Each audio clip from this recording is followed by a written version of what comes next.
The video opens with a sudden, almost jarring cut to the graduation stage. The auditorium is vast, bathed in warm golden light that glints off the polished wooden floors. The camera slowly pans across row after row of empty, pristine seats, perfectly arranged yet haunting in their silence. Each chair feels like a carved accusation, a physical reminder of what should have been. The sound design amplifies this emptiness, a faint echo of distant applause, a soft rustle of paper, and the subtle creak of the stage beneath the feet of graduates passing by. A sound that underscores the void left by those who should have been present. The audience senses immediately that this is not a story about celebration. It's a story about betrayal. Cut to a private jet, streaking across a cloud-streaked sky. The sun catching its metallic fuselage and casting a gleaming reflection across the horizon. This jet, soaring toward a luxury destination, represents the world Elias's family has chosen over him, a world of appearances, wealth, and self-interest.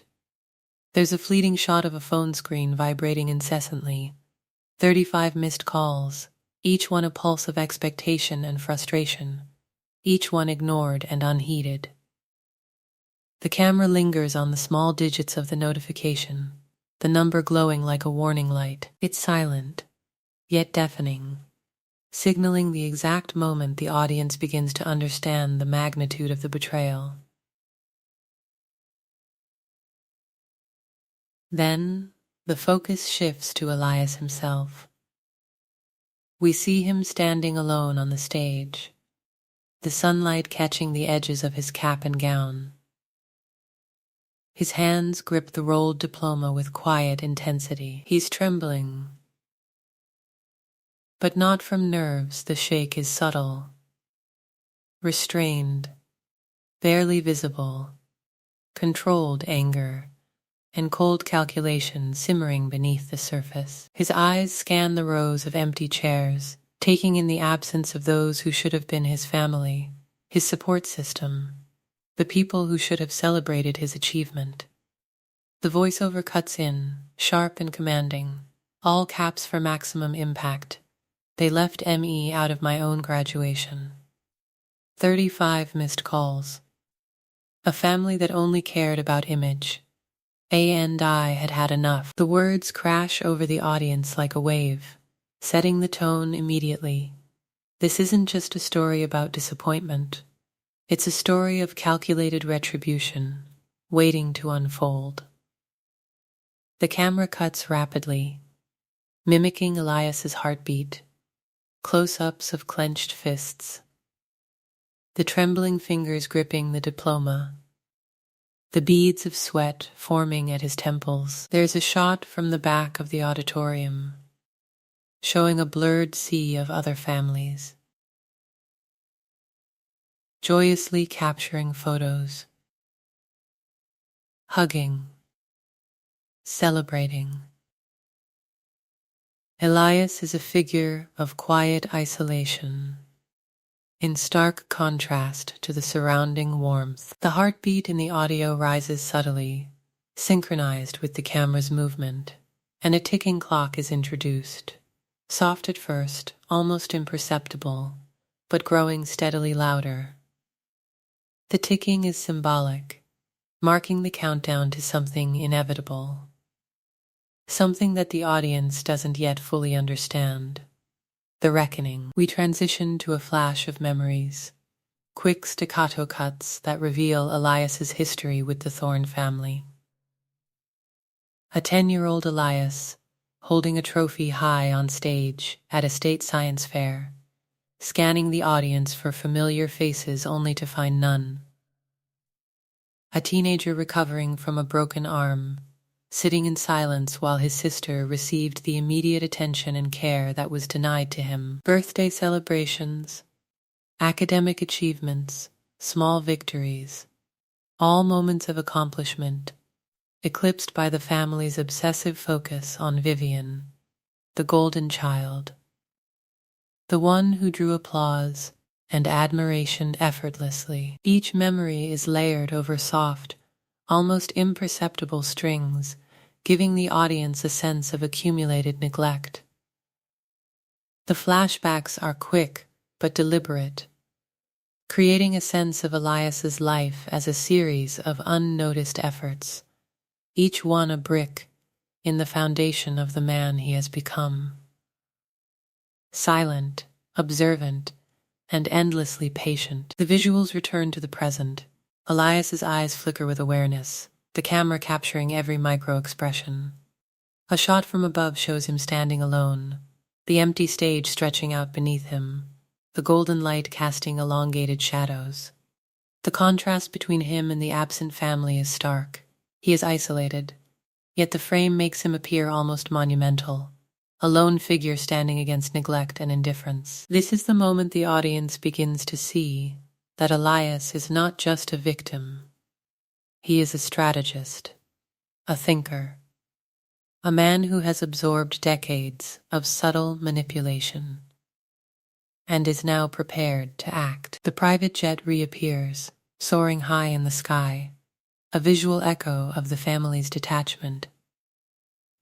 The camera cuts to a split screen. On one side, Elias, quiet and tense, the diploma clenched tightly in his hands. On the other, his family laughing, sipping champagne, oblivious to the human cost of their absence. The contrast is jarring. Sound design intensifies. Soft, almost mechanical ticking grows louder, interlaced with the distant roar of the jet's engines. A low, ominous string hum begins to build, creating a sense of brewing conflict. The audience is being primed to understand this is more than betrayal. It is the prelude to a meticulously planned reckoning. The voiceover returns, slower now, deliberate, like the calm before a storm. For years, I was invisible. The one they counted on but never celebrated. The one who kept silent, who obeyed, until now. Each phrase is punctuated with deliberate pauses, letting the weight of neglect sink in. The camera closes in on Elias's eyes, steady, calculating, focused, and the heartbeat in the soundscape grows louder, syncing with the audience's rising anticipation. We sense that Elias's patience has not been passive, it has been tactical, the foundation for a revenge that is precise, professional, and inevitable. We see him sit in the auditorium, the applause for other graduates, a muffled, irrelevant hum. His face is calm, almost expressionless. Yet every micro-movement betrays the intensity of the thoughts racing through his mind. Quick cuts flash between his clenched jaw, the diploma, and his phone buzzing again. 35 calls unanswered. A visual representation of the family's desperation, too late. The sound design incorporates soft percussive taps, echoing the vibrations of the phone, and emphasizing that this is not chaos, it is deliberate timing, and Elias is in control. The narrative dives deeper into his thoughts, voiceover now taking on a more intimate, reflective tone. Every empty chair, every ignored call, every missed congratulation, it all built something. A blueprint, not of anger, but of strategy. I learned to see through them, to see their weaknesses, their priorities, and their blind spots. This wasn't just graduation. This was the beginning of my return. Quick cuts show Elias observing other graduates with their families, noting gestures, smiles, patterns of attention. Visuals that hint at his analytical mind and ability to see beyond surface appearances. The tension continues to build through visuals and audio. A slow-motion sequence shows Elias walking down the auditorium stairs, diploma in hand, the camera following from behind as if tracking a figure about to step into destiny. The ticking of the clock grows louder. Strings swell with dramatic intensity, and subtle percussive hits mimic the careful calculation of each step. Cut to a close-up of his shoes touching the polished floor, echoing in the empty hall, a metaphor for the deliberate, measured way he will now navigate his world.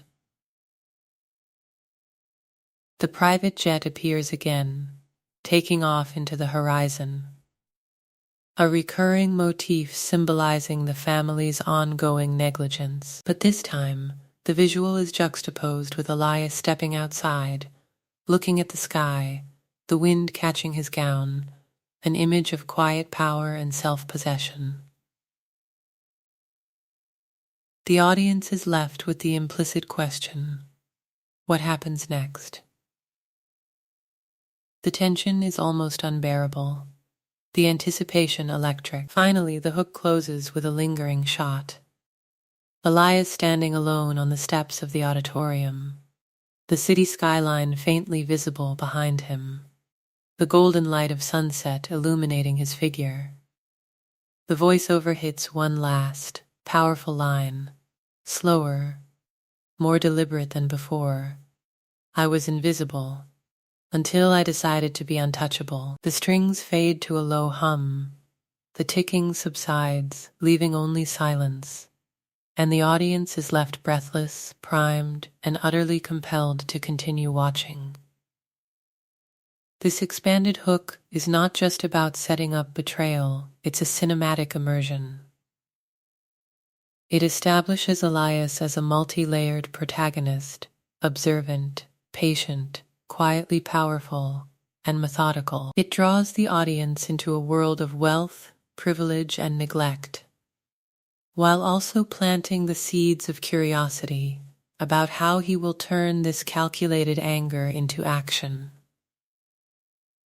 Every frame, sound, and line of narration is designed to create a visceral emotional reaction: anger, tension, intrigue, and anticipation. By the end of 6.5 minutes, viewers feel they are standing alongside Elias, understanding his pain, seeing his strategic mind at work, and most importantly, eager to witness the reckoning that is about to unfold. The hook, in essence, is not a mere introduction. It's an emotional and psychological trap that mirrors the narrative itself, quiet, calculated, and impossible to ignore.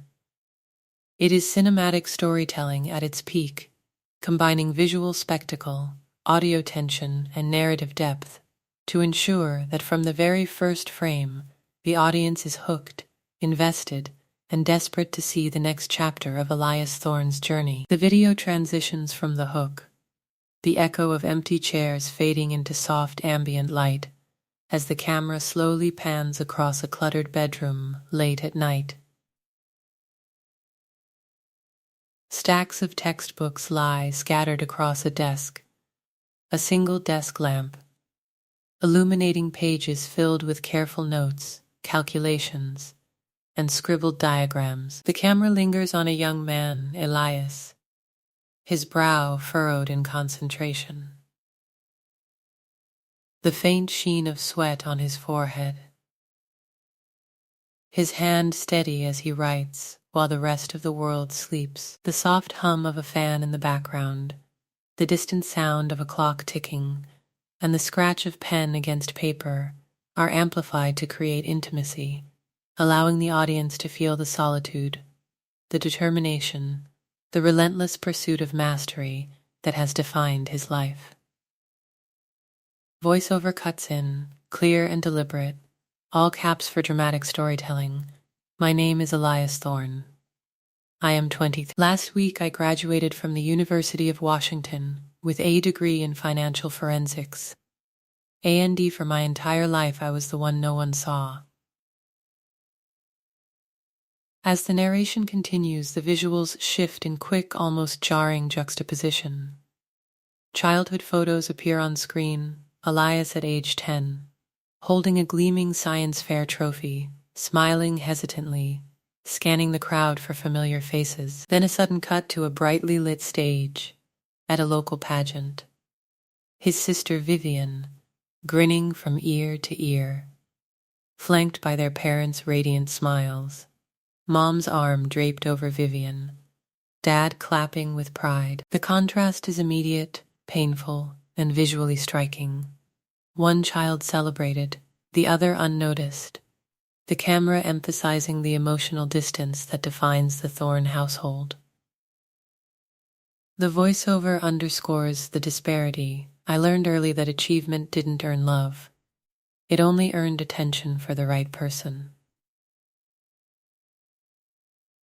Vivian always got the applause. I got the silence. The scene shifts to adolescence, the visual tone growing colder, sharper. Elias, now 13, sits on a couch with a cast on his arm, the faint bruise peeking out from beneath the sleeve. Mom walks past, barely glancing, muttering, "You're stronger than this, don't exaggerate." The camera lingers on the subtle pain in his eyes, the tension in his shoulders, the way his hands curl lightly in frustration. Cut to a side-by-side image of Vivian at the ER with a scraped knee, laughing, wrapped in soft blankets. Mom fussing over her with chocolate ice cream and reassurance. The audience is hit with the raw injustice of the moment. The Thorne parents' favoritism is not only visible but almost tactile. The voiceover, steady and measured, punctuates each frame. When she hurt, the world came running. When I did, they walked past. I learned to notice, to record, to calculate. The narrative continues, highlighting birthday disparities. A dimly lit photo of a 10-year-old Elias with a simple discount notebook and a faintly deflated balloon, his cake small and unadorned. The camera slowly pans across the image, lingering on the quiet disappointment in his expression. Cut to Vivian, age 12, atop a party bus with a custom cake, confetti raining down, friends cheering, and the family posing for a perfectly staged photo. The juxtaposition is stark, visually hammering the message home without a word. The voiceover reflects the inner calculations forming within Elias, a quiet undercurrent of intelligence and methodical observation. Every disparity, every ignore, every silent moment, they wrote the blueprint of who I would become. Not bitter, not impulsive. Strategic, methodical, unseen, until it was time to act. Quick flashes of teenage Elias studying late into the night, balancing textbooks and part-time jobs, contrast with glimpses of glamorous family events, cocktail parties, charity galas, and social media snapshots of Vivian basking in applause. The camera alternates between close-ups of Elias's focused eyes, tapping fingers, and wider shots of the opulent, indifferent world he is excluded from. Dramatic, low strings underscore the tension, while a soft ticking clock in the background builds a subconscious rhythm of calculation, signaling the beginning of Elias's long-term strategy. The voiceover emphasizes the duality of his existence. I was the reliable one, the silent anchor, the one who kept the family afloat without ever claiming credit. My value was invisibility to no one but them, until the day I realized that observation was power. A sequence of quick-cut visuals portrays Elias navigating his teen years, meticulously recording receipts, balancing school assignments with night shifts at a coffee shop, quietly helping neighbors with tutoring, all while the world around him celebrated his sister. Each cut is synchronized with subtle percussive sounds, mimicking the mental metronome of Elias's analytical mind. Voiceover underscores his growing awareness and intelligence. Every event, every decision, every favoritism they showed her. I saw it. I remembered it. I learned from it. My life was a series of data points. My future was an equation they had no part in solving. The camera lingers on a poignant moment. Elias, older now, sitting at a dimly lit desk, graduation gown folded neatly beside him, diploma in hand, staring at his phone with the 35 missed calls glowing ominously. The jet is seen faintly in the background through a window, a subtle visual callback to their absence. The soundscape combines low, tense strings with the echo of a soft heartbeat, almost imperceptible at first but gradually growing, matching the audience's rising tension. The voiceover brings emotional clarity, melding resentment, intelligence, and purpose. For decades, I was the background character in their story. I built my strength in silence. I studied, worked, saved. Not for their praise, but for the day I could stand untouched by their expectations. That day started the moment they chose image over ME. Visuals transitioned seamlessly into a montage of Elias's adult life. Late nights poring over financial ledgers, small victories in the university library, quiet recognition from professors, juxtaposed with snapshots of Vivian at influencer events, award ceremonies, and lavish parties. Each frame is designed to elicit empathy for Elias, highlighting the contrast between his tireless work and the superficial accolades lavished on his sister. The voiceover reinforces the audience's alignment with him, shaping their emotions and building anticipation. I was the one who never took the spotlight, the one who never asked for more than what I deserved. And yet, they expected it all. My patience, my resources, my presence, everything, without ever considering me as a person. That was the cost of being the reliable one. The introduction closes with a slow motion sequence. Elias walking past a family portrait in the Thorne estate, the image of glamour and entitlement frozen on the wall, reflecting a life that never included him. He glances briefly at the camera, eyes sharp, calculating, a flicker of controlled anger visible. Voiceover concludes this segment with weighty precision. I was the silent observer, the one who never complained, the one who remained methodical. And now, the world would learn the price of taking the invisible for granted. By the end of this 3-minute introduction, the audience is fully invested in Elias's perspective. They understand the years of neglect, the careful accumulation of knowledge, and the emotional resilience that has prepared him for the coming reckoning. They feel his isolation, recognize the injustice, and are primed to follow the transformation from the overlooked silent anchor to a calculating force capable of dismantling the very family that ignored him. The visuals, music, sound effects, and narration all converge to create empathy, tension, and a compelling anticipation of the story's main body. The auditorium was alive with the buzz of excited voices, the rustle of gowns, the shimmer of tassels, and the rhythmic tap of heels against polished floors. Yet among all this movement there was a void. 5 empty seats at the front, once reserved for the family of Elias Thorne, stared back like gaping wounds. The camera lingers on them, empty chairs that should have held pride, love, and acknowledgement. Instead, they were sterile placeholders, a cruel reminder of absence. The lens catches small details, the folded programs on each chair, a single rose resting on the center seat, untouched, as if the universe itself had paused to highlight what was missing. This was the backdrop for a day that should have been monumental, Monumental for Elias, monumental for a family to celebrate.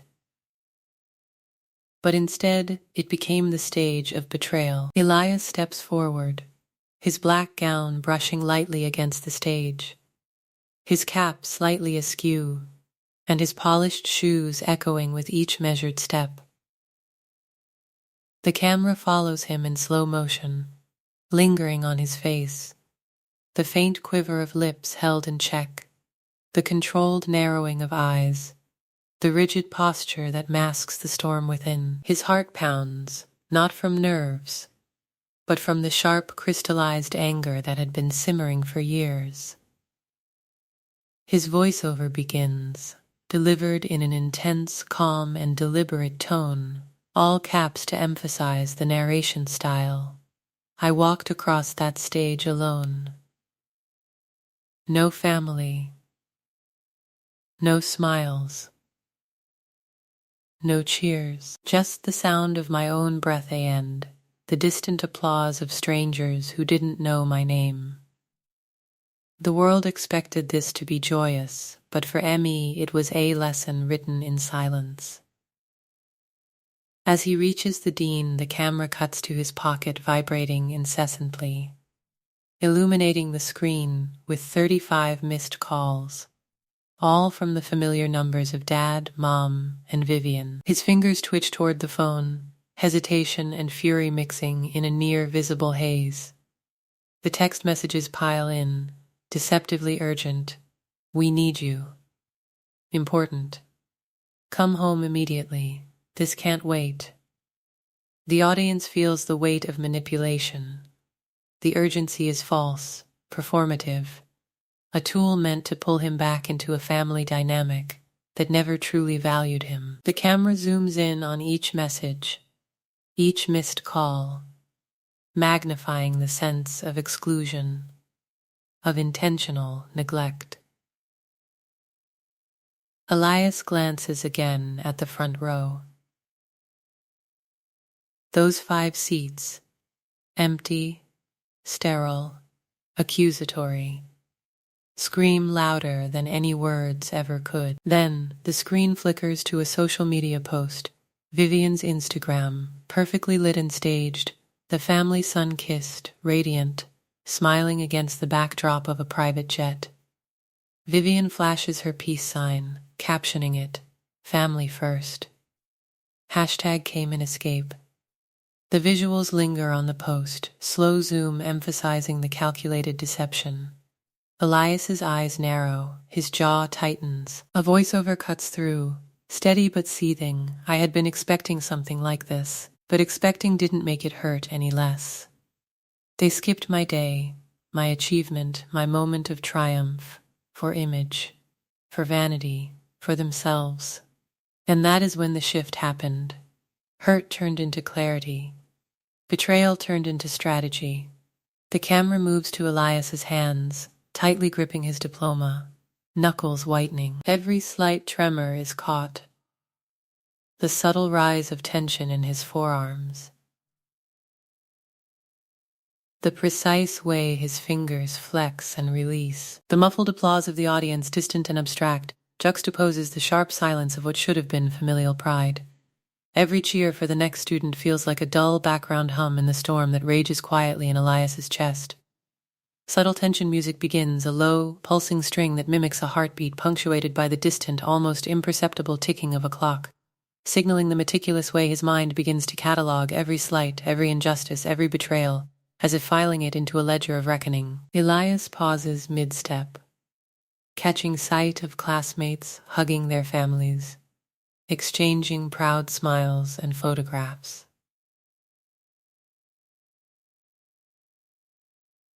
The camera pans over these interactions, the laughter and shared joy a stark contrast to the calculated, cold reality he's facing. His own life flashes before the audience in brief, juxtaposed images. A 10-year-old Elias holding a trophy alone at the science fair, while Vivian poses for a local pageant photo with parents beaming. A 13-year-old Elias with a broken arm, left to tough it out, while Vivian receives immediate attention for the smallest scratch, birthday celebrations, where he received a simple notebook while Vivian's extravagances dominated Instagram feeds. Every image, every memory, layers the narrative of neglect, magnifying the sense of cumulative injustice, setting the stage for the audience to not only empathize, but to feel Elias's controlled, growing rage. His voiceover continues, weaving seamlessly into the visuals. For years, I had been the one left behind, the one who worked, who sacrificed, who saved, who observed. And now, when the world finally offered me a stage, they were absent, not for emergency, not for necessity, but for choice. Their choice. And in that choice, I found my clarity, my rage, my strategy. The camera captures Elias scanning the empty row one last time, eyes sharp, calculating, absorbing the betrayal with the precision of someone who has long been preparing for this kind of moment. The audience feels the tension rise, a tightness in the chest, the pull of silent anticipation. Then the visuals shift, a slow pan of the private jet ascending into the sky, sun glinting off its polished exterior. The image serves as both literal and metaphorical distance, a physical representation of the gap between Elias and the people who were meant to support him. Instagram posts and social media highlights of his family's enjoyment overlay the footage. Each caption a dagger, family first, urgent getaway with the crew. Living the life.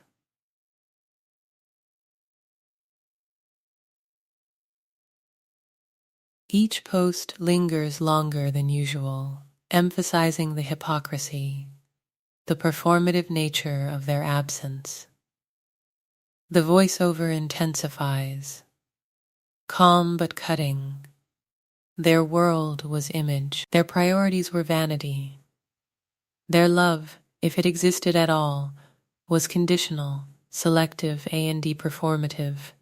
And I was done expecting anything from them, done believing their lies, done being the invisible one who held everything together. The camera zooms in on Elias's face as he lowers his phone, his expression unreadable to the casual observer but speaking volumes to the audience. Every micro-expression, the tightening of the jaw, the narrowing of the eyes, the faint flaring of nostrils, is a glimpse into a mind turning pain into strategy. The applause for the next graduate swells briefly, only to be undercut by silence in the front row. The soundtrack builds with subtle dissonance, a rising string motif interspersed with faint, precise clicks, almost like the ticking of a mental metronome, emphasizing the calculated nature of Elias's mind at this moment. He steps down from the stage, diploma in hand, moving not toward the exit, but toward a bench off to the side of the auditorium. He sits, a solitary figure in a crowd, adjusting his gown and cap with meticulous care. The camera focuses on his posture, perfect, poised, exuding control even in the midst of personal devastation. He scrolls past the family's social media highlights, each image feeding the quiet, simmering storm inside him. Every smile, every caption, every staged moment reinforces a lifetime of neglect and conditional approval. The voiceover draws the audience deeper into his psyche. This wasn't surprise. This wasn't an accident. This was a pattern, decades in the making, a pattern I had observed, documented, internalized. And now, for the first time, that pattern was laying itself bare. Empty seats, missed calls, lies, manipulation. ANDME. Sitting here, with everything I needed to begin calculating, everything I needed to begin repaying in kind. The visuals linger on Elias's diploma, hands brushing over it, fingers lingering on the embossed lettering. The camera shifts to a montage of past betrayals, the empty science fair stage, the broken arm, the birthdays, the constant invisibility juxtaposed with Vivian's constant recognition. Each memory flows seamlessly into the next, giving the audience a visceral sense of cumulative neglect.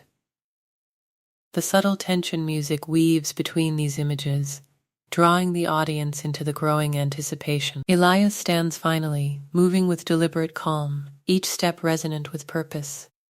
The camera follows him from the auditorium to the exterior, catching a glimpse of the jet already airborne, the distance between them a visual reminder of both betrayal and opportunity. The voiceover crescendos, conveying quiet power, 35 missed calls, empty chairs, a family choosing glamour over blood.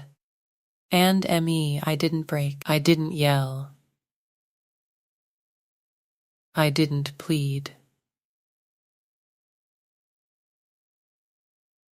I remained quiet, observant, and calculating.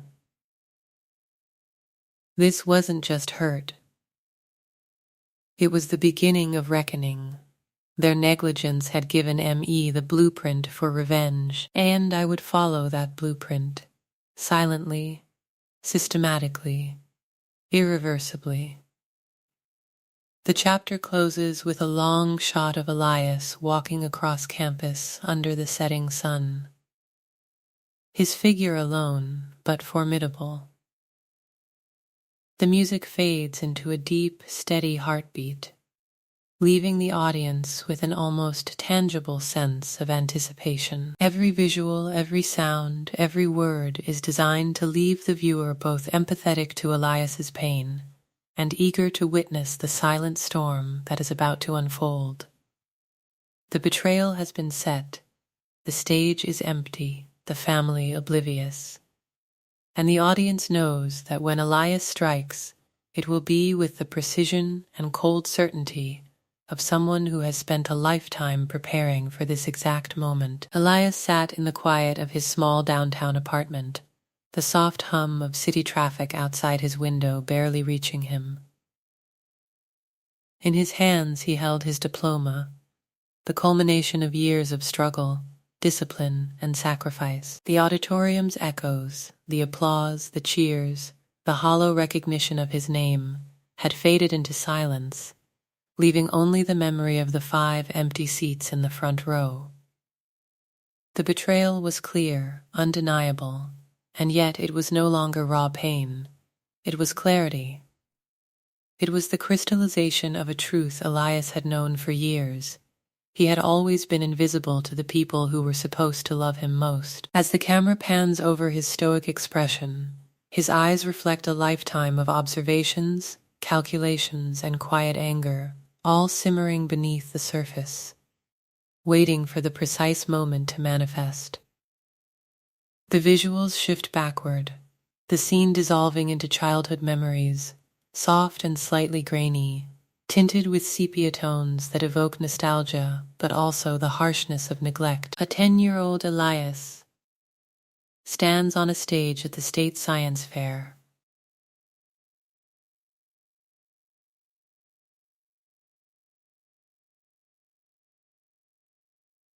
The trophy in his small hands, gleaming under the bright lights.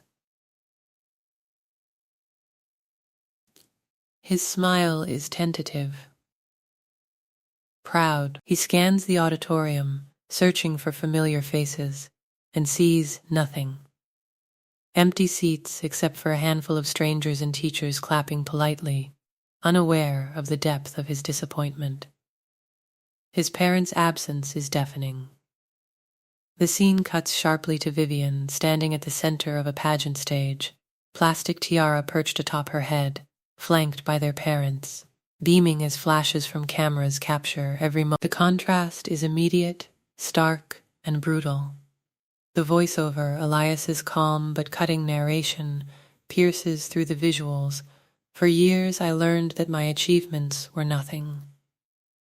No cheers, no praise, no notice. And every time they celebrated Vivian, I remembered that I was the background character in their gilded fairy tale. The montage continues. 13-year-old Elias is sprawled across a hospital bed, his arm in a cast from a rock climbing accident. Bruised, in pain, he waits for acknowledgement. His mother, passing by, barely glances at the injury. "You're stronger than this. Don't exaggerate," she says, her tone clipped, almost dismissive. The camera then cuts to Vivian, scraping her knee on the polished wooden floor of the same house. She cries out once, and suddenly it's a whirlwind of attention. Rush to the emergency room, promises of chocolate ice cream, hugs, comfort, care. The disparity is sharp, a visual and emotional cue of systemic favoritism. The audience feels the inequity acutely, understanding that this wasn't occasional oversight. It was deliberate, habitual, woven into the very fabric of Elias's upbringing. The visuals shift to birthdays: 8, 12, 16. Elias receives simple, modest gifts, functional and unremarkable, carefully chosen to be sufficient yet hardly celebratory. For Vivian, birthdays are extravagant.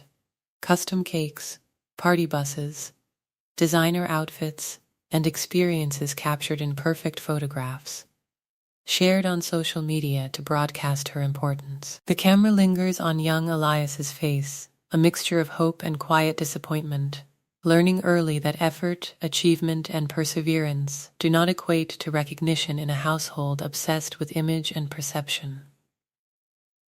The soft, melancholic music underscores each scene, a slow piano melody interlaced with the subtle ticking of a clock, symbolizing the passage of time and the accumulation of unacknowledged effort. Elias's voiceover deepens, introspective yet precise. I stopped expecting praise.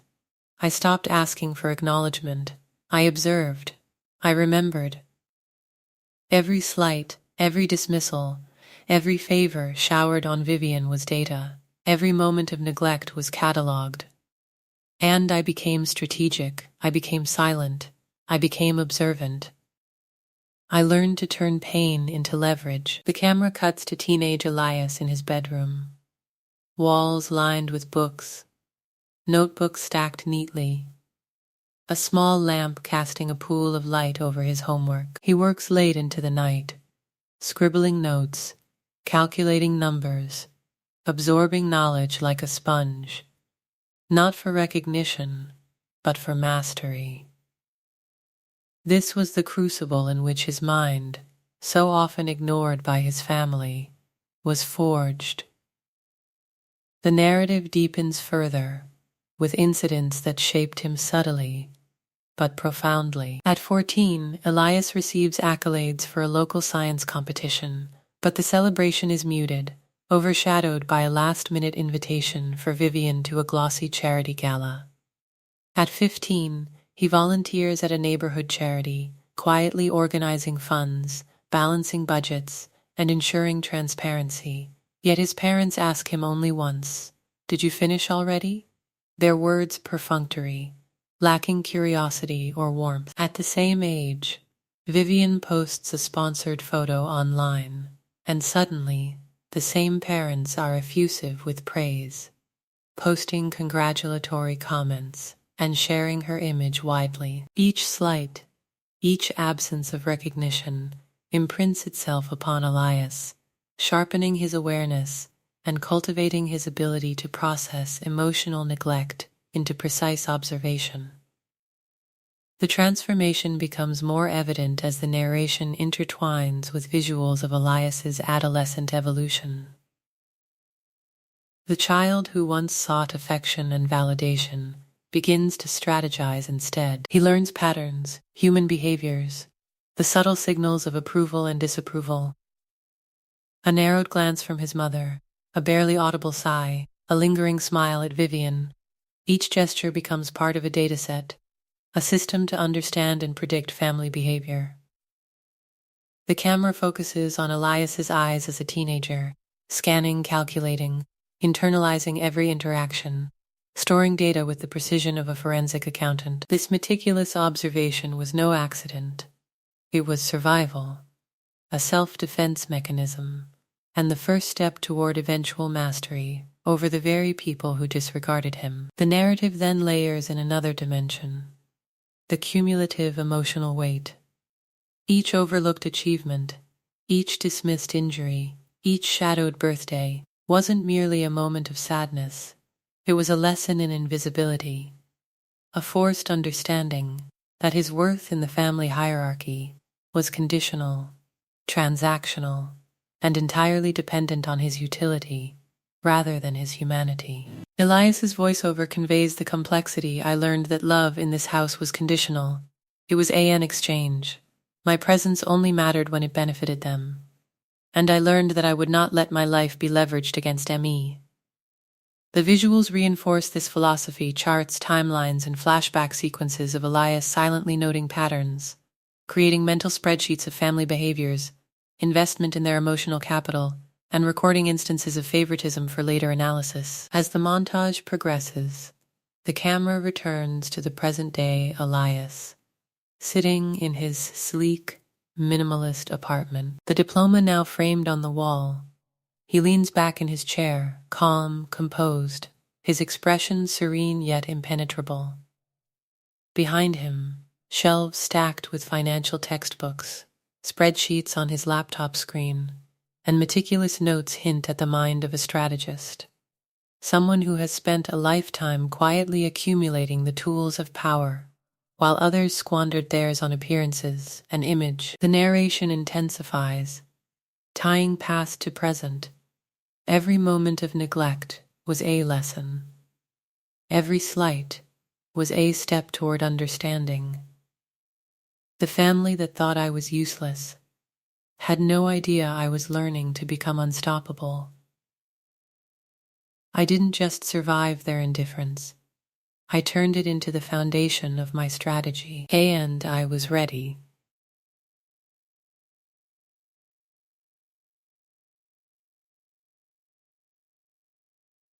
To heighten cinematic effect, the visuals begin layering Elias's childhood photos with the sleek modern apartment, merging the past and present, underscoring the evolution of his mind and character. Childhood trophies are juxtaposed with financial models on the laptop screen.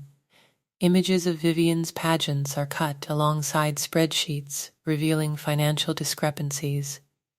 Empty birthday tables transform into meticulous charts outlining years of behavioral patterns.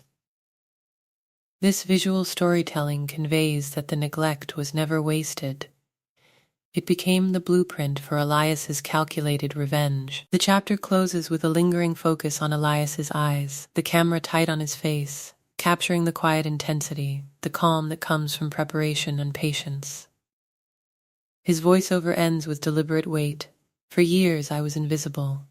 For years I was the silent anchor. I observed, I learned, I planned. And now the time for silence was over. The time for reckoning had come. This was not an impulsive rage. It was a systematic, calculated response to every injustice they ever committed against ME.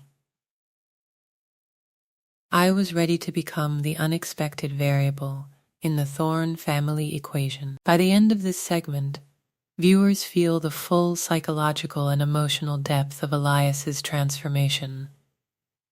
They understand the source of his meticulous nature, his intelligence, and his calculated vengeance.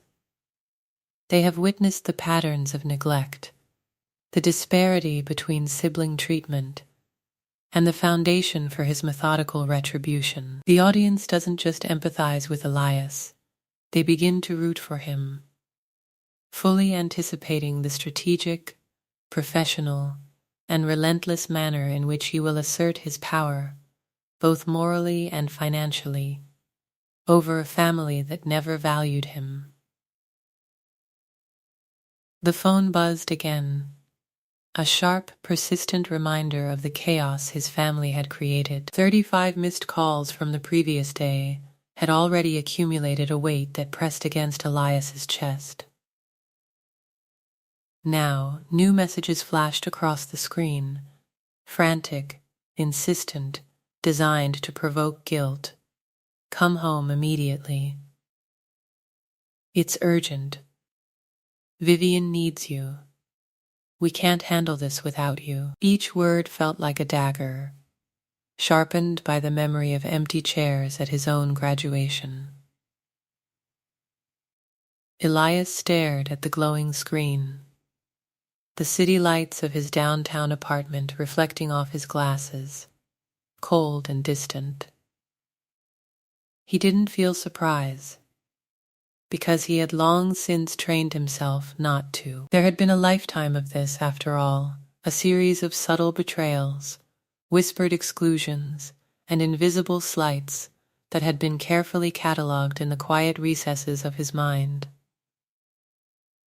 With a steady exhale, he set the phone down, grabbed his keys and wallet, and slipped into his coat. He was leaving not because he intended to obey the summons, but because he wanted to observe, to see firsthand the orchestrated performance of entitlement that had become routine for the Thorne family. The visuals of the Bellevue mansion dominate his mind as he drives.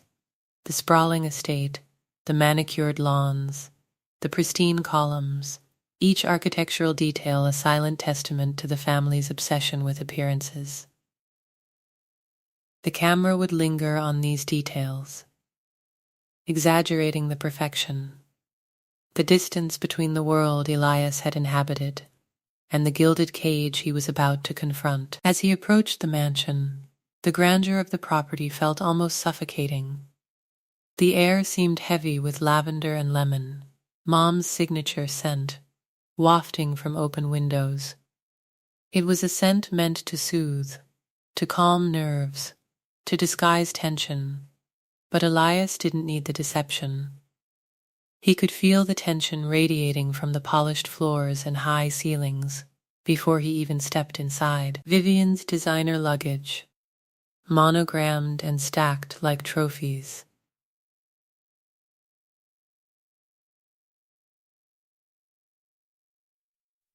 Caught his eye first.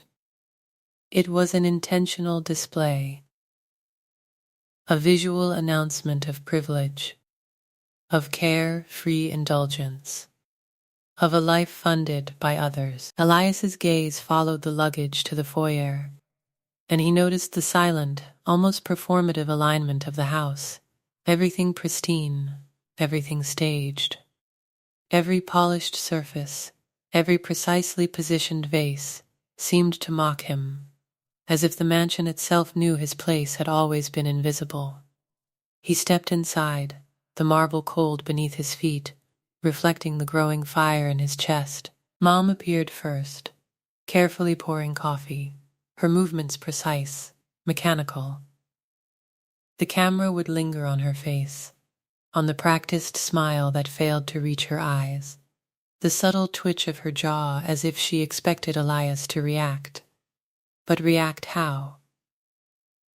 To apologize for their audacity?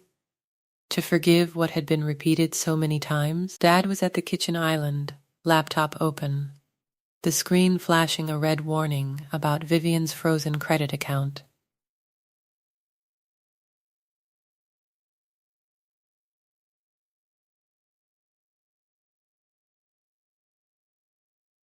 This, Elias realized immediately, was the true reason for the summons.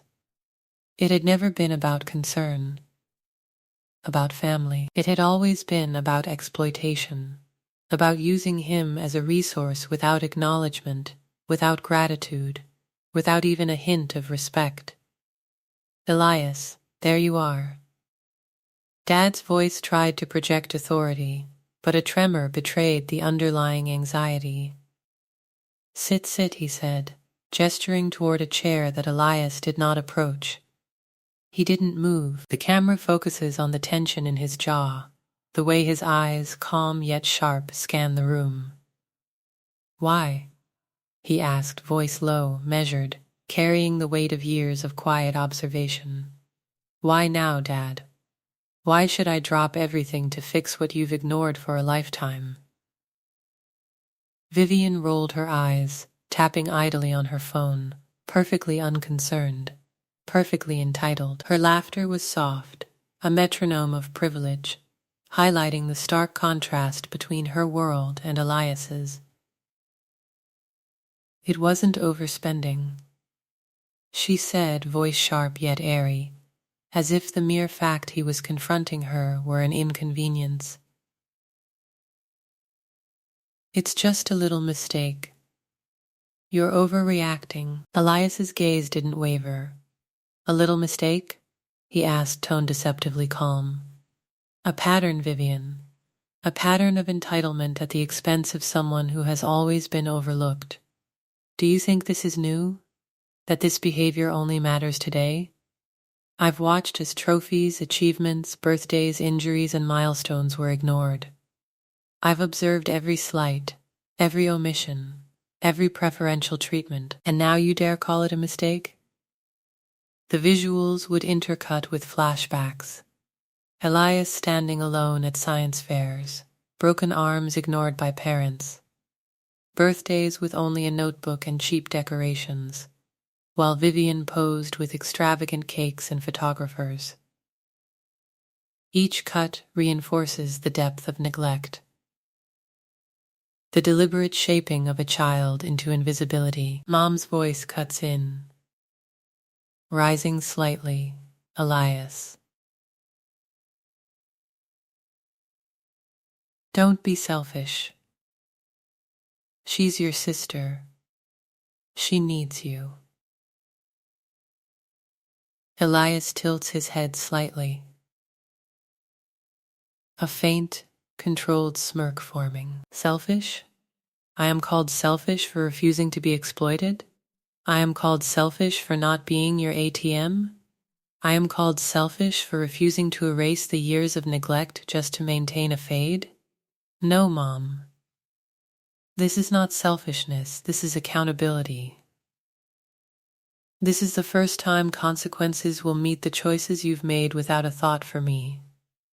Dad leans forward, trying to regain control. Elias, we didn't ask you to, he begins, voice cracking under the weight of Elias's scrutiny.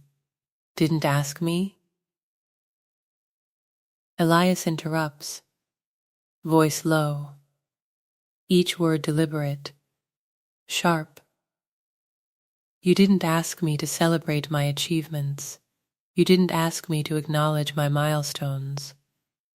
You didn't ask me to be seen. You didn't ask if I had feelings when you left me sitting in an empty auditorium, applauding strangers while pretending I didn't matter. You didn't ask because you never cared. And now you call me selfish for refusing to bail out someone who has always lived in privilege at my expense? Vivian's face contorts, a blend of frustration and shock as she finally realizes that the dynamic has shifted. You're always so dramatic. Why does everything have to be about you? Elias's lips curl into a faint, icy smile. Because everything has always been about you. And this time, I refuse to play the supporting role. I refuse to be the invisible son who fixes your problems while remaining unseen, unacknowledged, and unappreciated. You needed a solution, and you wanted me to step in as if my life, my achievements, my graduation, my very presence were irrelevant. Not anymore. Mom rises slightly, desperate. Elias, please. It's just money, it's just a loan, money? Elias repeats, voice calm but deadly. Money? It's never been about money. Money is trivial compared to the patterns of disregard, neglect, and exploitation that have defined my life. You think the $5,240 you tried to take from my account was a small thing? It was a test. It was an experiment to see if I would continue to bend, to obey, to provide. You've tested me my entire life, and I have passed in silence. Today I fail your expectations deliberately, consciously, and irrevocably. Dad's face pales, lips parting as if to speak, but no words come, The camera lingers on the shift, the family's practiced confidence cracking under the weight of Elias's quiet authority. Each flashback to his childhood, each slight and dismissal, each ignored achievement now forms a mosaic of justification for the retribution he is already preparing. Elias steps toward the door, measured, deliberate, his movements calm yet resonant with finality. I am done being your safety net. I am done being the invisible son. You will no longer exploit my efforts, my time, or my resources, and you will no longer pretend that family means what it doesn't.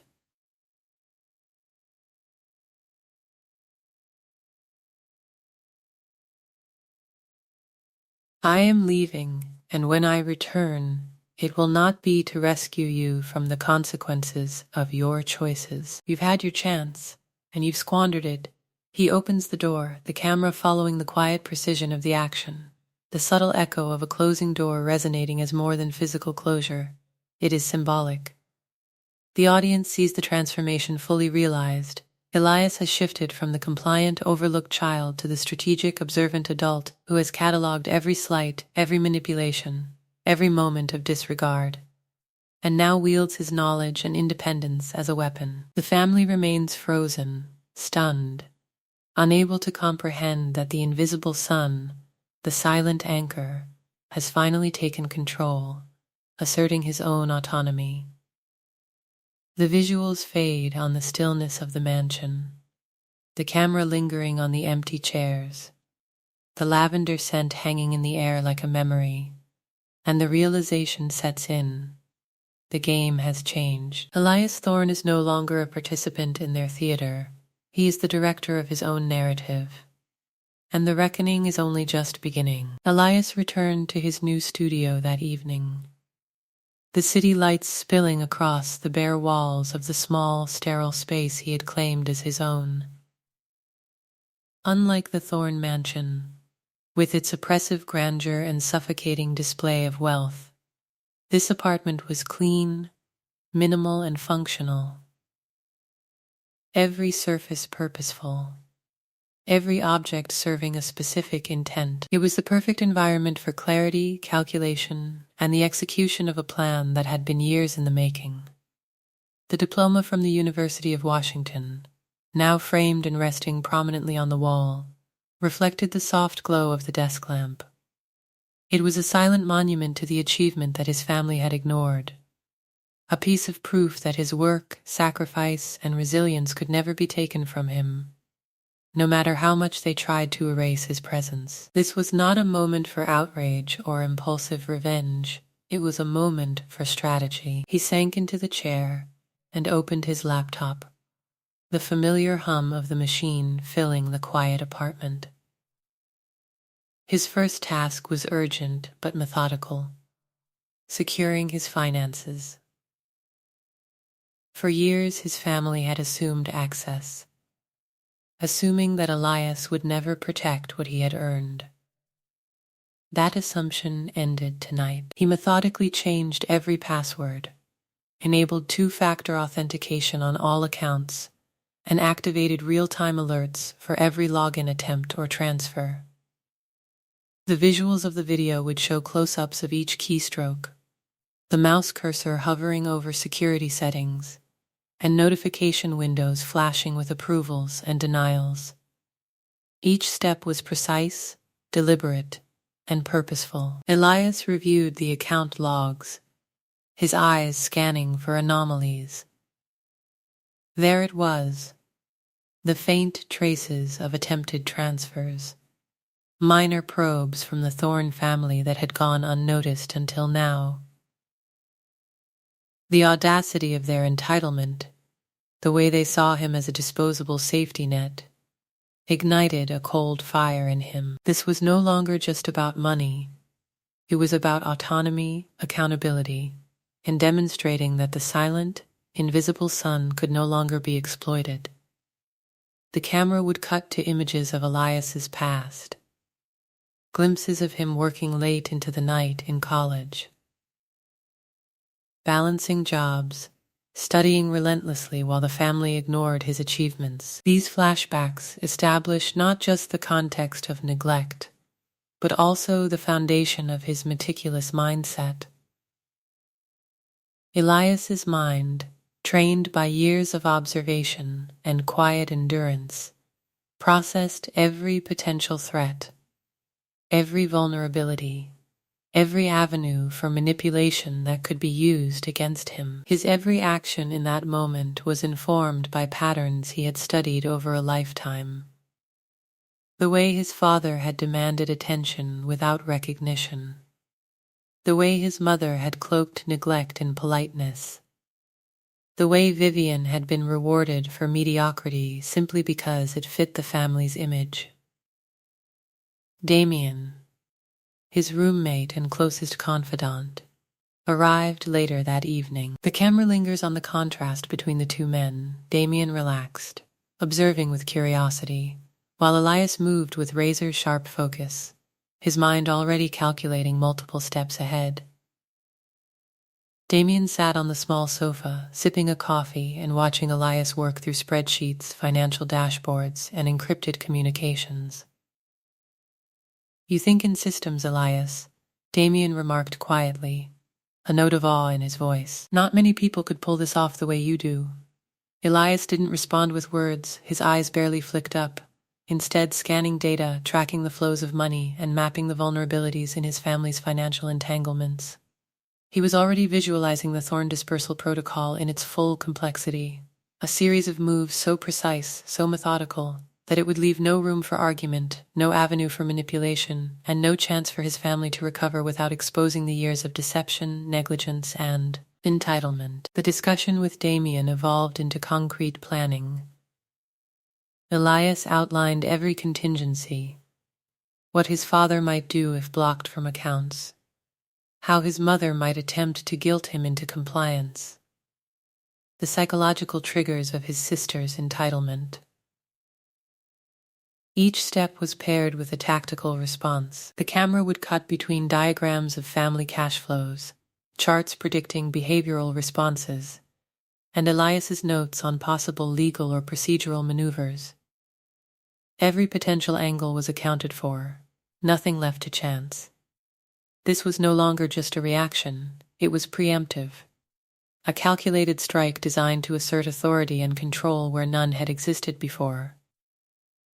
Elias paused for a moment to reflect. The camera lingers on his face, highlighting the calm determination in his eyes, the almost imperceptible tension in his jaw. His mind replayed the key moments of neglect.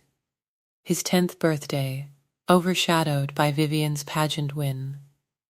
The state science fair where his innovation went unnoticed while his sister was photographed for local press. The countless family dinners where his successes were minimized or dismissed. Each memory was a lesson, each slight a data point feeding into the architecture of his current plan. He was no longer the overlooked, compliant son. He was the architect of silent, methodical reckoning. As night fell, the apartment became a command center. Elias coordinated with Damien on the execution of the financial lockdown, testing triggers and alerts, ensuring that every digital move he made was traceable only to him. The visuals emphasized the quiet intensity, the glow of screens reflected in his glasses, the rapid movement of hands across the keyboard, encrypted notifications confirming security protocols, and Damien watching silently, understanding the scope of what was unfolding. Elias didn't just act to protect his assets. He acted to reclaim control, to assert independence, to demonstrate that he was no longer a passive participant in the family's manipulations. The tension rises as Elias begins to map out the thorn dispersal protocol. It is not impulsive or vengeful. It is precise, surgical, and psychologically potent. The protocol itself is built on leveraging the very tools his family had used against him: entitlement, assumption, and neglect. By isolating them from his resources, exposing their failures, and maintaining absolute composure, Elias was constructing a scenario where their attempts to manipulate him would fail spectacularly. The audience sees the slow, deliberate layering of his strategy, financial safeguards, psychological contingencies, and procedural precision, all aligned to create a scenario in which the Thorne family's illusions of control would collapse quietly, invisibly, but irreversibly.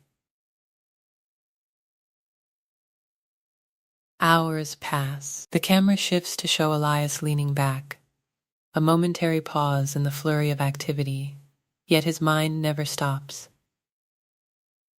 He reviews every detail, runs simulations of potential outcomes, and imagines the inevitable reactions from each family member.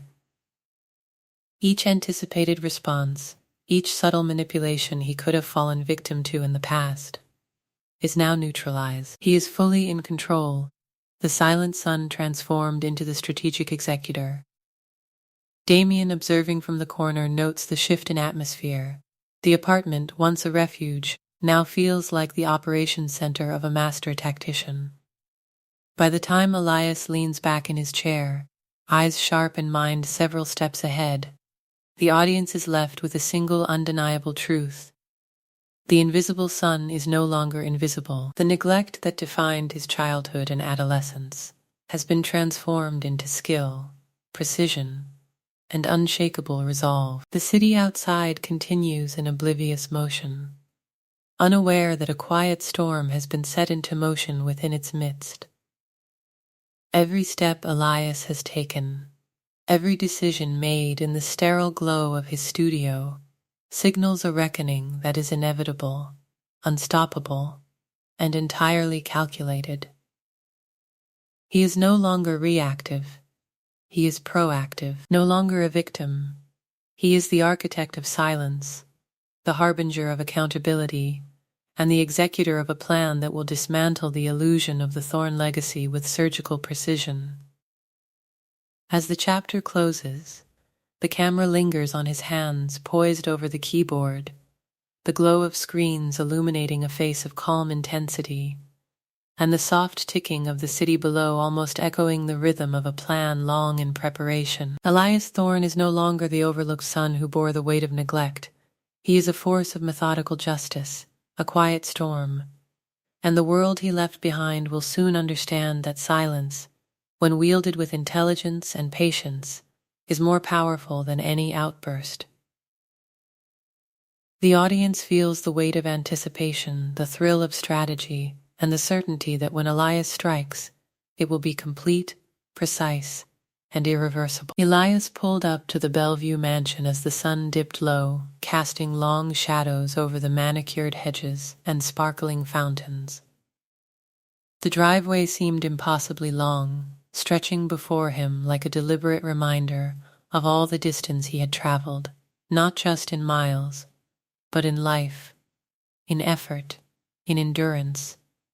Every step he took toward the front door was measured, deliberate. He had rehearsed this moment countless times in his mind, pacing the rooms of his small studio, imagining the precise phrasing of every sentence, the way his eyes would convey calm and authority while dismantling the illusion his family had so carefully built around themselves.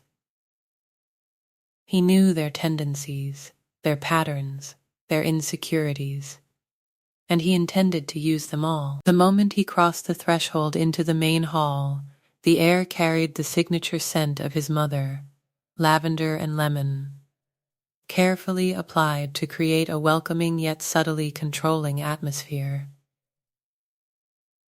He inhaled softly but did not comment.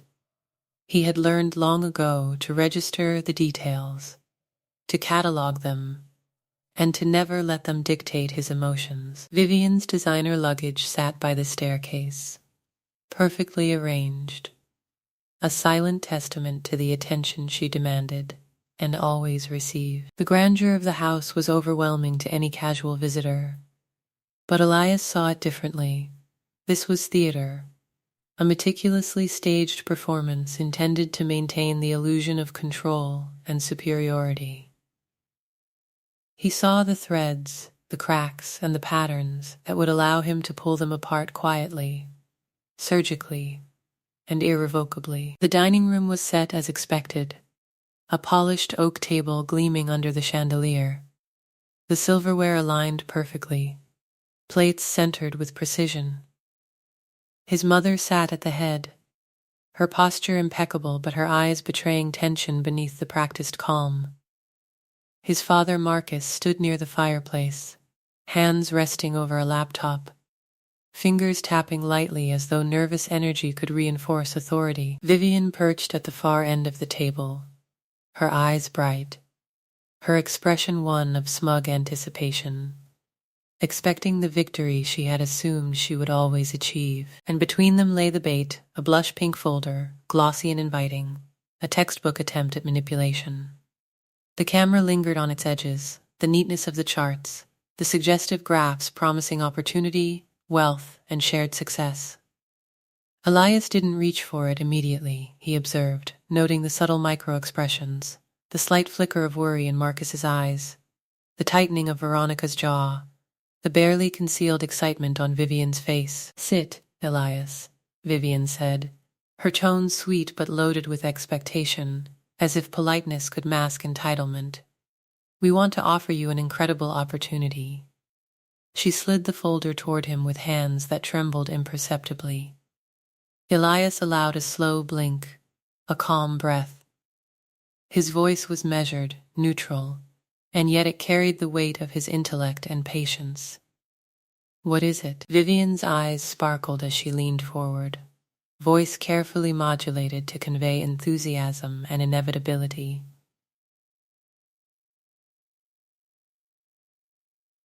Serafina Luxury Wellness Boutique. Think Goop, but elevated. We just need a little financial backing to get through launch. Her words dripped with rehearsed charm, each syllable designed to ensnare him, to remind him of the role he had always been expected to play, the silent provider, the dependable safety net, the invisible pillar propping up their fragile fade. Elias let her continue, his expression unchanging, his mind cataloging, analyzing. He noticed the slight hesitation in her pitch when she mentioned the target audience, the way her hands clenched and unclenched in subtle anxiety, the way Marcus's posture stiffened as he attempted to reinforce authority. Every detail reinforced what Elias already knew. This was not a business proposal. This was a trap. "How much?" he asked evenly, almost detached. Vivian's lips curved into a practiced smile. $200,000, she said, letting the number hang in the air like a challenge. Elias's eyes narrowed ever so slightly, and the camera cut to a close-up, his gaze steady, cold, calculating. The silence stretched, tense, punctuated only by the faint ticking of the grandfather clock in the hallway, a subtle reminder that time and patience were his allies.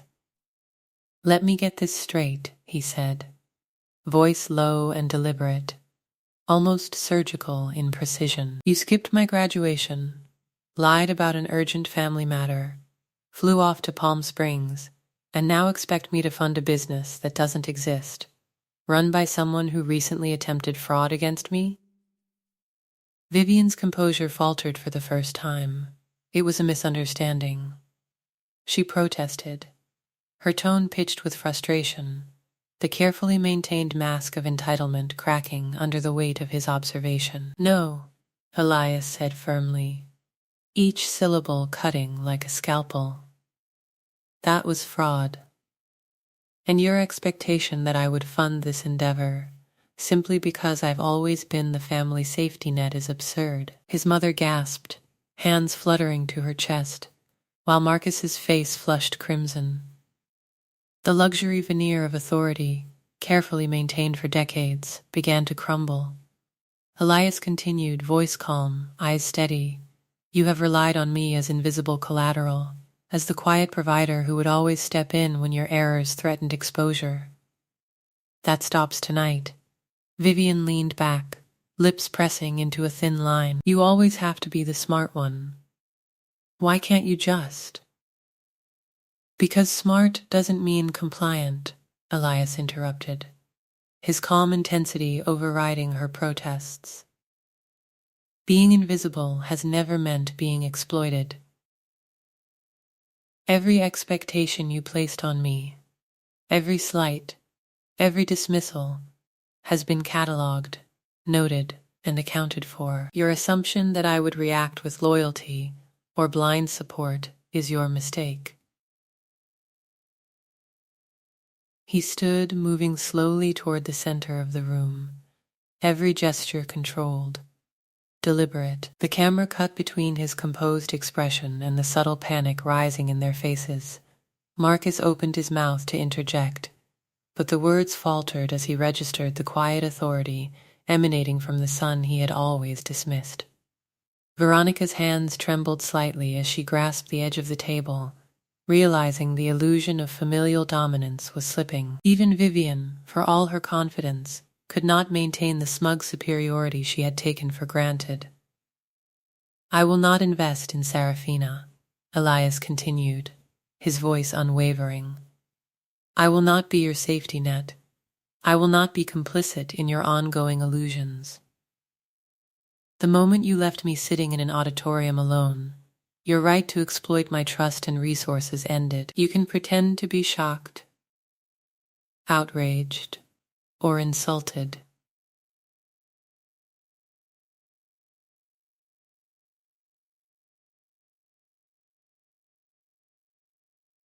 But the facts remain. I am no longer invisible. I am no longer yours to manipulate. The family sat in stunned silence, the air thick with tension. The grandeur of the dining room now feeling oppressive rather than impressive.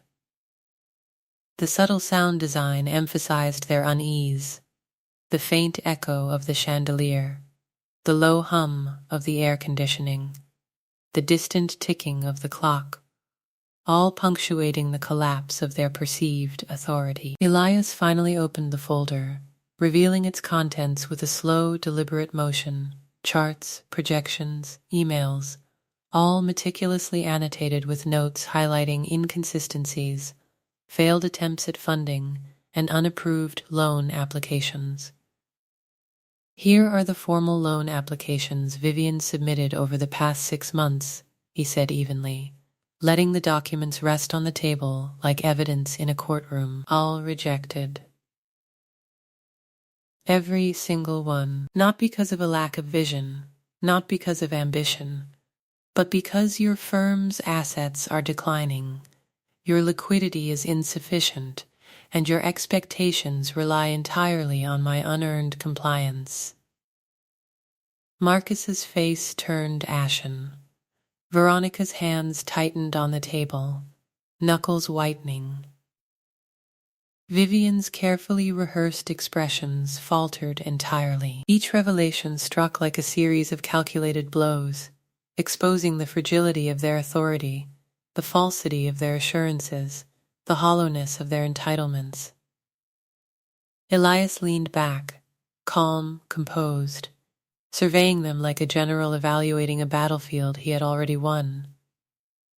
You see, he said softly, almost conversationally, being invisible does not equate to weakness. Observing, cataloging, and understanding allows one to strike with precision.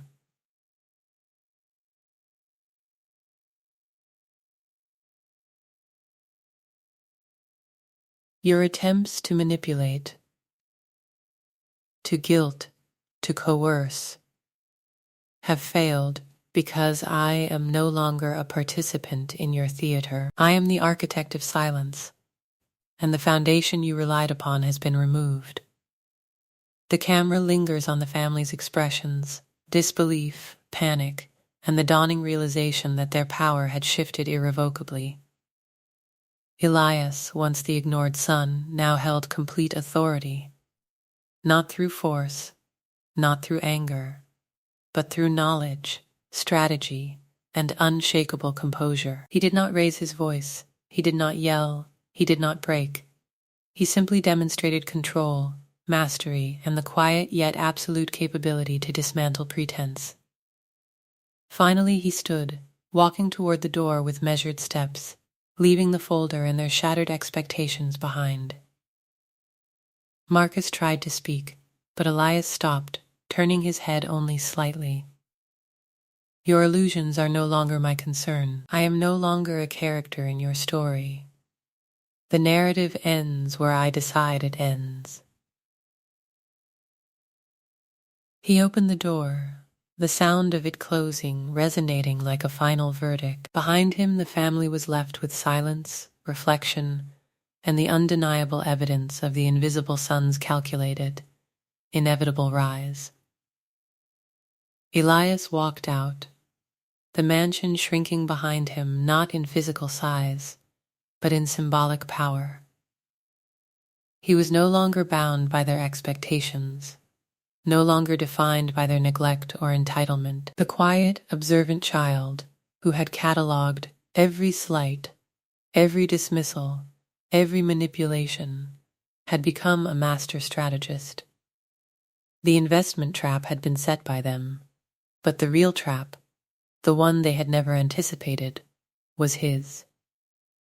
And in that moment he had proven not just to them, but to himself, that invisibility can be the most dangerous power of all. Elias stood in the dining room of the Bellevue mansion, the blush-pink folder of Vivian's faux business plan, lying before him on the polished oak table, untouched.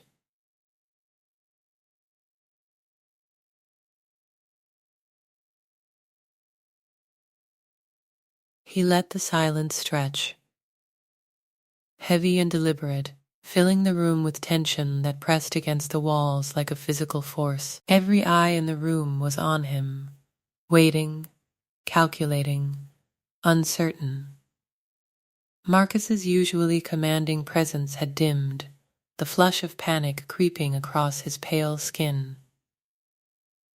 Veronica's carefully applied fade of calm now wavered, her hands clutching the edge of the table as if it could anchor her to some semblance of control. And Vivian's confident smirk had faded entirely, replaced by the flicker of disbelief that she had rarely, if ever, experienced. Elias, the invisible one, the reliable anchor, the background figure who had always been underestimated, now held absolute power, quiet, unyielding, and undeniable. He opened the folder slowly, deliberately, as if savoring each moment of revelation. Inside were the meticulously documented loan applications Vivian had submitted over the past 6 months, all neatly organized with dates, amounts, and correspondence with financial institutions. Elias had already cross-checked each one, confirming every rejection, every flagged error, every red banner that demonstrated their inability to secure funding. The evidence was irrefutable. He pushed the folder forward so it lay squarely in the middle of the table, the pages fluttering slightly as though breathing life into the truth they contained. "Look at this," he said evenly, his voice calm but carrying the weight of authority. Every application Vivian submitted over the last 6 months has been rejected. Not because of oversight, not because of a lack of ambition, not because of market conditions, but because your firm's declining assets, Dad. Your liquidity has been steadily decreasing. Every attempt to appear stable, to maintain this illusion of wealth, has failed. His gaze swept the room, taking in the shock, the tension, the helplessness that had begun to crystallize on their faces. "You relied on me as a financial safety net, expecting blind compliance, assuming that the invisible son would always be there to cover your mismanagement, your mistakes, your vanity."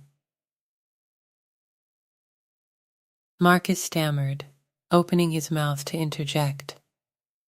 But Elias's calm intensity stopped him before he could form a coherent argument. And then Elias continued, voice dropping slightly, almost conversationally. You tried to take $5,240 from my account last week to prop up this fade, to cover expenses you could not handle, to manipulate me once again into playing the role of the dutiful invisible provider. That stops tonight. He let the words hang in the air, sharp and precise. The tension was almost suffocating. Veronica's face had gone pale. Her lips parted as though to protest, to justify, to manipulate, but no words came. Vivian's hands twitched nervously on the table. For the first time, her confidence had no defense. Elias's eyes swept over them, calm, precise, unrelenting. I will not invest a single dollar. I will not bail you out. I will not be your backup plan, your invisible safety net, your compliance mechanism. I am done being exploited, ignored, and manipulated. You left me alone at my graduation, ignored my achievements, and attempted to steal from me. You have no right to my resources, my time, or my loyalty. The Thorn legacy is not mine to uphold at the cost of my independence. That chapter ends here. He reached into his jacket and pulled out a thick envelope, sliding it across the table. These are the official loan applications, the rejection notices, and the correspondence confirming every failed attempt to secure funding. They were never about opportunity. They were about deception. They were never about business. They were about maintaining control over me. His voice remained calm, measured, surgical. Every word struck like a hammer, dismantling years of entitlement, arrogance, and illusion. The room was silent, the air thick with disbelief and growing panic. Marcus leaned back, the flush in his face deepening, realizing the full scope of what Elias had uncovered and what he was refusing to provide. Veronica's hand trembled on the table, and Vivian's carefully cultivated composure had collapsed entirely, replaced by a dawning, stark understanding. They had miscalculated. They had underestimated the quiet one, the invisible son, the background figure who now held the ultimate authority over the truth, over finances, over control. Elias stood, straightening his jacket, the camera lingering on the slow, deliberate movement that conveyed power without aggression. I will not be a part of your schemes, he said, voice even, eyes locked on theirs. I am no longer your son, in the sense you imagined.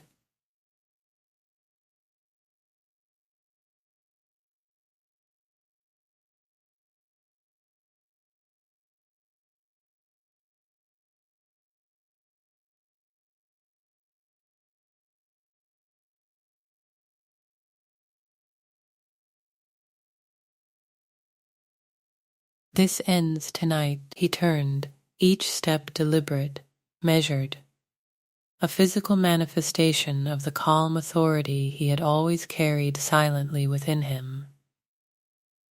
The soft click of his shoes against the polished hardwood echoed in the dining room, a subtle drumbeat underscoring the collapse of the carefully maintained illusion. He paused briefly at the door, glancing back one last time. The faces that had once held command now held only shock, fear, and the dawning recognition that the power dynamic had irrevocably shifted.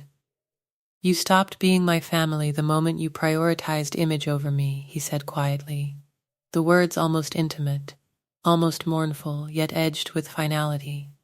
Everything else, the lies, the manipulation, the entitlement, ends here. I will no longer participate. and then he walked out. The door closed behind him with a soft, definitive click.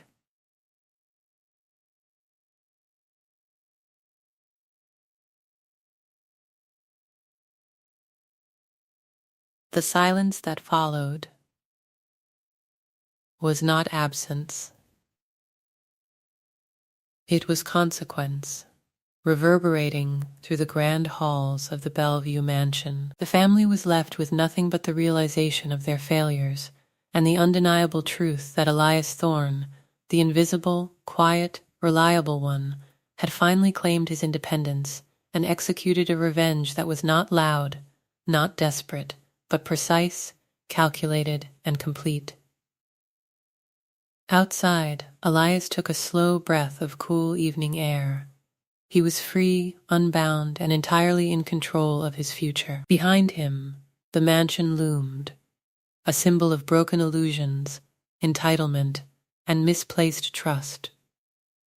Ahead of him lay opportunity, independence, and the certainty that he would never again be anyone's backup plan.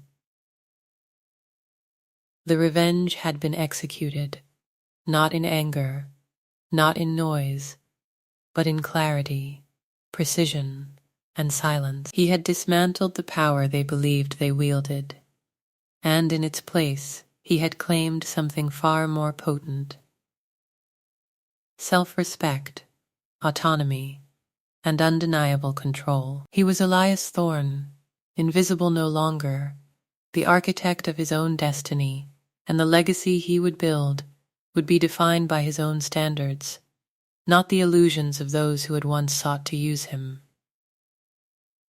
Elias sat at his desk in the small, minimalist downtown studio, the glow of the setting sun streaming through the floor to ceiling windows, painting the city skyline in shades of gold and crimson. The soft hum of the city below was a gentle reminder that life went on, oblivious to the silent wars waged behind closed doors and the meticulous calculations that had reshaped his world.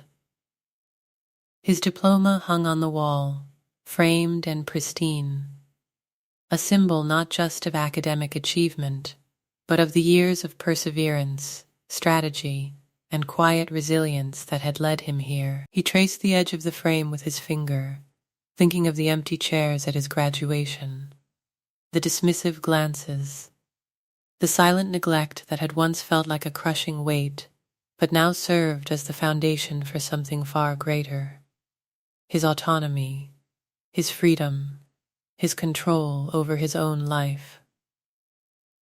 The apartment felt impossibly calm, almost sterile, yet alive with purpose. Every object, every arrangement reflected the precision that had defined his approach to life, to strategy, to revenge. Elias leaned back, hands clasped, eyes on the horizon, reflecting on the chain of events that had brought him to this moment. It was strange, the quiet satisfaction that accompanied his solitude, the recognition that the power he now wielded was not loud or vengeful in a typical sense, but meticulous, unassailable, and irreversible. He had dismantled the illusion of control his family had maintained for decades, not with shouting or confrontation, but with the silent force of intellect, observation, and methodical action. Independence, Elias realized, was not about dramatic gestures or public displays of triumph. It was about creating boundaries, asserting self-worth, and executing with calculated precision. Every missed call, every dismissed achievement, every manipulative request had become a piece of data, a lesson, a building block for his ultimate liberation. He had transformed neglect into strategy, exploitation into leverage, invisibility into authority. The Thorne legacy, once a looming structure of control and entitlement, no longer held sway over him. He had redefined the rules of engagement entirely. The sun dipped lower, casting long shadows across the studio, and Elias allowed himself a small, almost imperceptible smile. He understood fully that justice, in its coldest and most satisfying form, often came not from vengeance alone, but from the undeniable assertion of one's own value. He was the silent one, yes, but he had become the architect of his life, of his family's reckoning, and of a future unbound by the limitations they had imposed. Independence wasn't loud. It wasn't performative. It was calculated, precise, and irreversible, and in that clarity, Elias found a power that no one could ever take from him.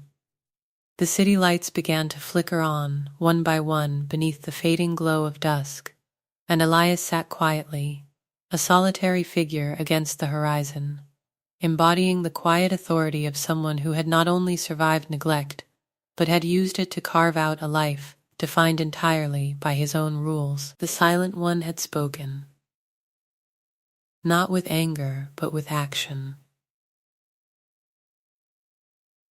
And in that silence, justice had been delivered.